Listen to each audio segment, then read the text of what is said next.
दोस्तों, मेरा नाम अमर है।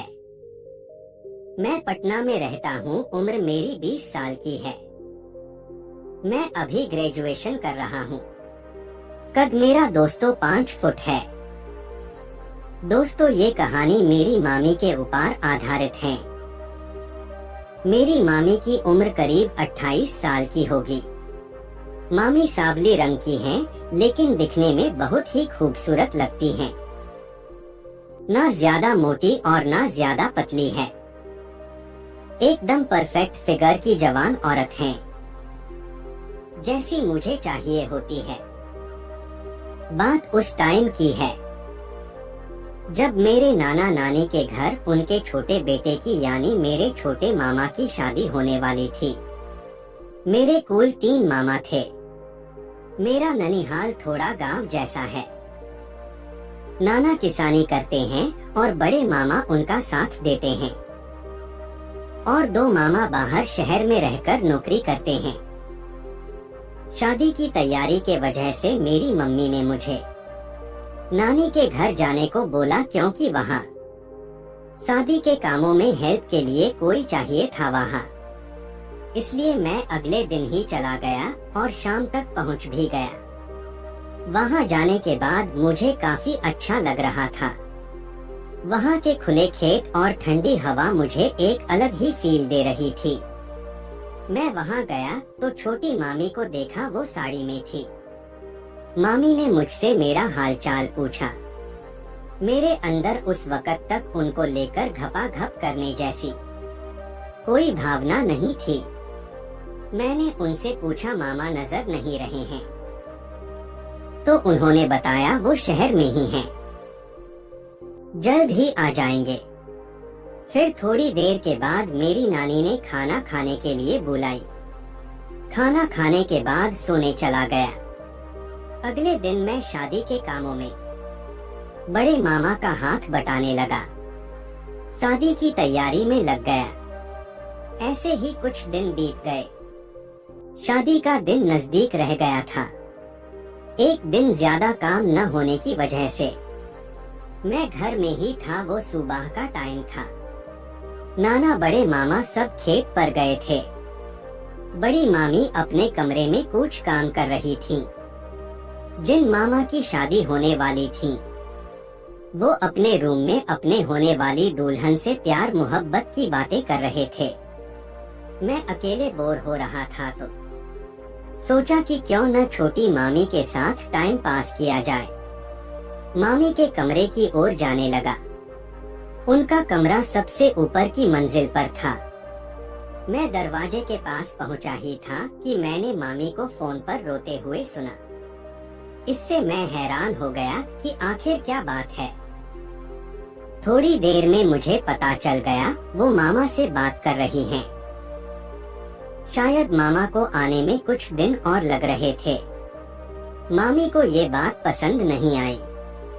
मैं आपको बता देना चाहता हूँ कि मामा पिछले 6 महीने से शहर में ही थे। इन 6 महीनों में वो 2 बार ही घर आए थे। खैर, मैं वहाँ रहकर घर के अंदर की बात जानने लगा था। मामी से मेरी अच्छी बनती थी, उनसे खूब बातें होती थी। उनके लिए कोई था तो मैं, जिससे वो एक दोस्त की तरह थोड़ा बात कर सकती थी। फिर अगले दिन शाम को शादी का कुछ सामान खरीदने छोटी मामी को बाइक से लेकर गया पास ही के मार्केट में। फिर मैं और मामी मिलकर शॉपिंग किए।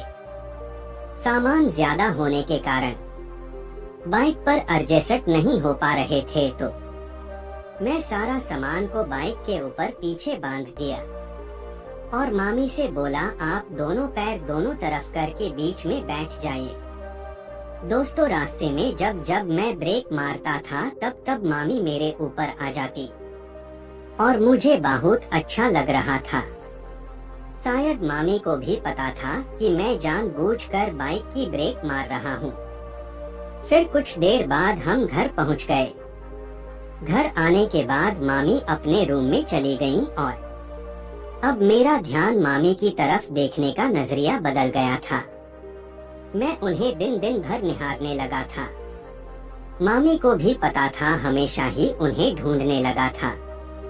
दोस्तों अब शादी के 2 ही दिन बचे थे और काफी सारे मेहमान आ गए थे और मेरे मामा के कुछ फ्रेंड्स आ गए थे। मैं जहाँ सोता था रात में वही वो सब शिफ्ट हो गए। क्यों कि वो सब मेरे मामा यानी दूल्हे साहब के खास फ्रेंड्स थे।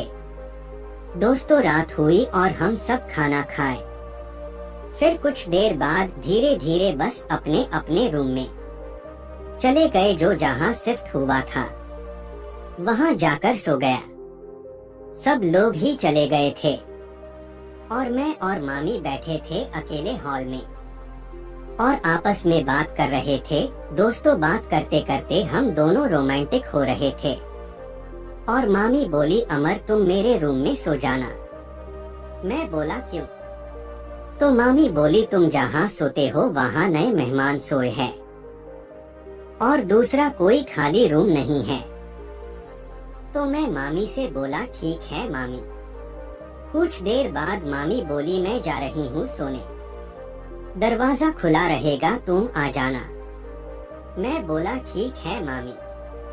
दोस्तों मैं करीब 2 घंटे के बाद गया तो मामी सो गई थी और मैं उनके बगल में सो गया।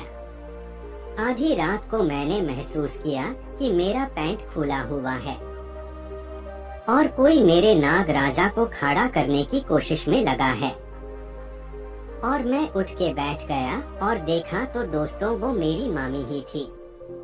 मामी ने मुझे झट से पकड़ लिया और कान में आमार से बोली, अमर क्या तुम अपनी मामी की ठुकाई करना चाहोगे? दोस्तों ये सुनते ही मैं मामी को बोला, तुम जैसी मामियाँ जब ठुकवाना चाहेंगी तो ठोकना कौन नहीं चाहेगा। और मैं पूरी रात मामी की ठुकाई की। दोस्तों ये कहानी सिर्फ और सिर्फ मनोरंजन के लिए बनाई गई है, कृपया इसे दिल पे ना ले।